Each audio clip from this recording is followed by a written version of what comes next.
Vous êtes surpris? Je suis avec Marion. On était bien cachés, hein. Marion des Sourciers. Si vous ne connaissez pas sa chaîne, je vous invite d'ores et déjà à aller la voir. On va mettre le lien dans la description. Je sens un bon duo d'humour paré pour la journée là. À peu près aussi drôle que le nombre de gouttes de sueur sur nos corps. Je suis avec Marion de la ferme des Sourciers. Je suis hyper ravie qu'elle m'invite chez elle aujourd'hui parce que on va parler d'un truc qu'elle maîtrise extrêmement bien, c'est l'hydroponie. J'ai cru comprendre qu'en ville, on en parle beaucoup, hein. L'hydroponie, qu'est-ce que ça veut dire? On ne sait pas. Et donc je me suis dit qu'une petite vidéo pour introduire le sujet serait sympathique, d'autant plus avec quelqu'un qui est un peu la star du domaine. Ouais, j'irai pas jusqu'à dire ça, Ginette, hein, quand même. Tu nous fais une petite visite? Alright. Alors ici on est dans une petite ferme au fin fond du Gers, hein. Alors merci Ophélie d'être venue jusqu'au bout du monde pour nous voir. Et du coup derrière moi vous voyez des systèmes de culture en hydroponie. Nous avons de la plante aromatique, de la fleur comestible, des tomates et même des micro-pousses. Et on produit ces plantes, on les démaraîchait, hein, que ce soit dans la terre ou dans l'eau, c'est pareil. On produit des plantes, on les coupe et on les vend au chef et ensuite il les cuisine et il y a des gens qui les mangent et même parfois c'est nous qui les mangeons et ça c'est chouette. Non, ça a raté. Ah, on est mieux là, hein? On est bien. On est bien. Dis-moi Marion, parce que bon, c'est bien beau tout ça, mais on est en plein milieu du Gers et il y a de la terre ici. Il y a de la super bonne terre. Il y a de la terre. Alors pourquoi cette histoire d'hydroponie? Ça n'a absolument aucune logique. Hein, on est d'accord, ouais. Hein, c'est ça. L'hydroponie, ça sert à faire pousser des plantes quand on ne peut pas utiliser la terre, ou alors qu'il y a de la terre mais qu'elle est polluée, ou alors qu'elle est trop aride, parce qu'on utilise très peu d'eau. Donc ici, ce n'est pas logique du tout, ne faites pas comme nous. En fait, ce qui s'est passé, Nico et moi, on était en Argentine, on a découvert l'hydroponie en 2011, on n'avait pas de jardin à l'époque, donc on faisait pousser des plantes sur notre balcon, on travaillait dans des grosses boîtes, et c'était très bien, hein, mais on avait un bon niveau de vie, mais pas forcément une bonne qualité de vie. On a décidé de changer la tendance pour avoir une meilleure qualité de vie. Du coup on a dit bah viens, tiens hop, on déménage, on démissionne et tant qu'à faire, autant essayer de faire un truc qui nous plaise de ouf. Essayer de vivre de notre passion. Ce qui était complètement utopique à l'époque, surtout que l'agriculture urbaine en 2013 c'était pas non plus... Pas la mode, hein. Et du coup on est arrivé en France et il y avait vraiment personne qui faisait ce qu'on voulait faire. On a rencontré General Hydroponics qui eux, je vais être sincère, ils font l'hydroponie pour faire pousser des plantes qui ne se mangent pas vraiment, qui sont plutôt faites à usage récréatif. D'accord. Mais qui ont exactement les mêmes objectifs que nous, c'est-à-dire avoir une qualité de ouf. Donc on est allé les voir, on leur a expliqué qu'on voulait faire des micro-fermes et non pas faire un truc dans notre garage. Et ils ont dit mais c'est de la bombe! Et donc ils étaient à fond avec notre projet et on s'est dit bah tiens, on a qu'à essayer de travailler ensemble pour adapter leur système à des micro-fermes. Et donc en fait on l'a un peu développé ensemble. C'est vraiment complètement le hasard, on est arrivé ici complètement par hasard. L'objectif étant de faire une serre expérimentale pour tester le modèle économique et aussi la technique parce qu'il n'y avait aucun modèle qui existait qui puisse prouver qu'on puisse en vivre. Pour compenser le fait d'être sur de la terre, et ben en fait on forme maintenant tous les gens qui vont s'installer en agriculture urbaine. Bien wesh. Wesh. Rentrons dans le vif du sujet. Hydroponos, le travail de l'eau, c'est quand les plantes elles se nourrissent à partir d'une solution nutritive qui est mise dans l'eau. C'est simple, les plantes elles sont dans des petits pots sur des billes d'argile. Les billes d'argile c'est quoi? C'est ça.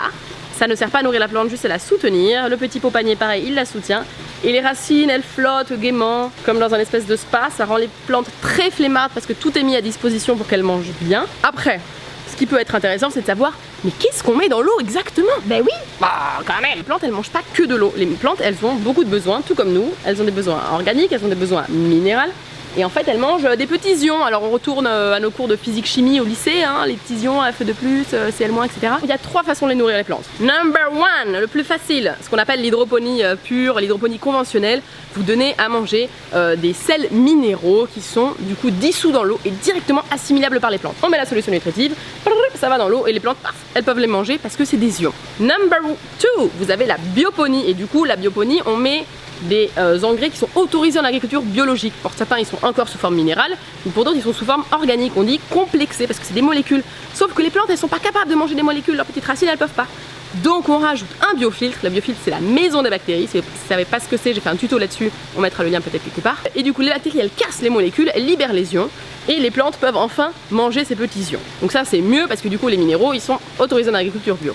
Et ensuite vous avez ce qu'on appelle l'aquaponie, ce que tout le monde connaît plus mais qui est quand même plus compliqué à gérer parce qu'il faut gérer à la fois les plantes les bactéries et aussi des poissons. Et en gros, on met des poissons dans le réservoir, les poissons font caca, ce caca est transformé par les bactéries, ensuite c'est amené aux plantes. Ils ne peuvent pas se nourrir exclusivement du caca des poissons, il faudra toujours faire quelques petits ajouts d'oligo-éléments, etc. Mais dans le principe, c'est l'idée. Contente les filles? Je suis hyper impressionnée par cette concision dans l'explication. C'est de longues années d'expérience. On coupe par exemple un gourmand de tomates, et ça, on va pas le perdre, mesdames et messieurs. Non, on est en train d'inventer un nouveau truc. Oh putain. On prend les matières végétales, qui ne sont donc pas destinées à la vente, donc tout ce qui va être notre compost maintenant, et on le met dans cette petite machine qui est assez cool. On met d'un côté les matières végétales et de l'autre côté on retire un liquide magique et du gaz. Donc le gaz c'est cool, on peut l'utiliser pour faire des petits barbecues à la serre, donc ça c'est chouette. Et le liquide magique en fait c'est un super engrais qu'on va ensuite mettre dans l'invention de Nicolas qui est la tour bleue là-bas, où on la minéralise, pareil il y a des petites bactéries et en fait on peut le réutiliser comme engrais. On est encore en train de faire des tests, mais en gros c'est comme dans la nature quoi, les plantes se remangent elles-mêmes, voilà, les matières elles sont décomposées puis réassimilées et ça c'est assez cool. On goûte des trucs maintenant. Ça c'est de l'oxalis, petite oseille sauvage. Effectivement c'est assez, il y a un petit goût de pomme granny un peu, non? Grave. Les fleurs de petits pois, t'as déjà goûté? Non. Ah oui, je commence à avoir faim en fait, hein. Ça ouvre l'appétit. Hein. Un truc trop cool. C'est pas trop mignon. J'ai envie de pleurer. C'est trop chou. C'est tellement mignon. C'est même pas un bébé, hein, c'est sa taille adulte en plus. Cucamelon. Ça ressemble à une mini pastèque mais c'est un goût de concombre. Sichuan Button, t'as déjà goûté? C'est une petite fleur, on l'appelle aussi Brette de Mafan, c'est originaire de l'île de la Réunion il me semble. En tout cas là-bas ils le consomment pas mal. Allez, je suis solidaire même si je sais ce que ça fait. Tu vas avoir un vibreur sur la langue. On va baver un peu, hein. Je te préviens. Un peu comme les bonbons, c'est quand t'es petite, tu mets des bonbons sur le bout de la langue et ça fait. Oui, mais en plus, comme si tu sortais un peu de chez le dentiste aussi.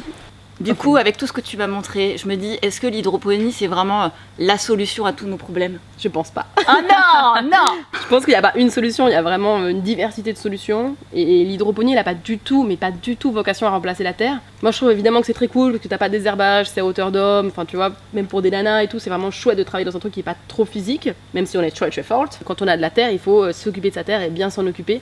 Et l'hydroponie, c'est vraiment juste pour des cas très ponctuels. C'était pour offrir une solution à ceux qui peuvent pas cultiver en terre, qui ont envie de faire pousser dans leur sous-sol, sur leur balcon, qui n'ont pas assez d'eau, parce qu'on économise beaucoup d'eau quand on fait dans l'hydroponie. Mais on va jamais nourrir la planète en hydroponie, ce serait vraiment complètement débile de penser ça. Du coup, Marion, avant qu'on aille s'empiffrer de bonnes choses, qu'est-ce que tu retires un peu de ces 5 années d'expérience? Ben, je pense que plus tu apprends et plus tu te rends compte que tu sais rien, déjà. Donc il faut continuer à être curieux, il faut continuer à se former, il faut continuer à se renseigner. Se former de tout, tu vois, nous on a fait des formations jusqu'à la taille des arbres fruitiers ou alors l'utilisation des huiles essentielles. Je pense qu'il faut vraiment rester curieux, rester humble, comprendre que de toute façon la nature on la comprendra jamais. Enfin vraiment sur notre parcours, aucun regret quoi, ce serait à refaire, je le referais 10 000 fois. Ouais. Parce que je pense qu'on est arrivé à un moment où on est vraiment, c'est trop cliché de dire ça, mais on est vraiment trop bien. Je me sens très chanceuse. Parce que notre projet il a appris très rapidement et je vois beaucoup de gens pour qui c'est beaucoup plus difficile. Je suis très grateful, je sais pas comment on dit en français. Grateful. Merci beaucoup Marion parce que c'était très très intéressant et merci de partager tout ça. On vous dit à bientôt, on a faim, on va accélérer le rythme. C'est clair, j'ai trop faim. Moi aussi. Ciao. Au revoir, à bientôt. Hein. À bientôt. À bientôt, au revoir.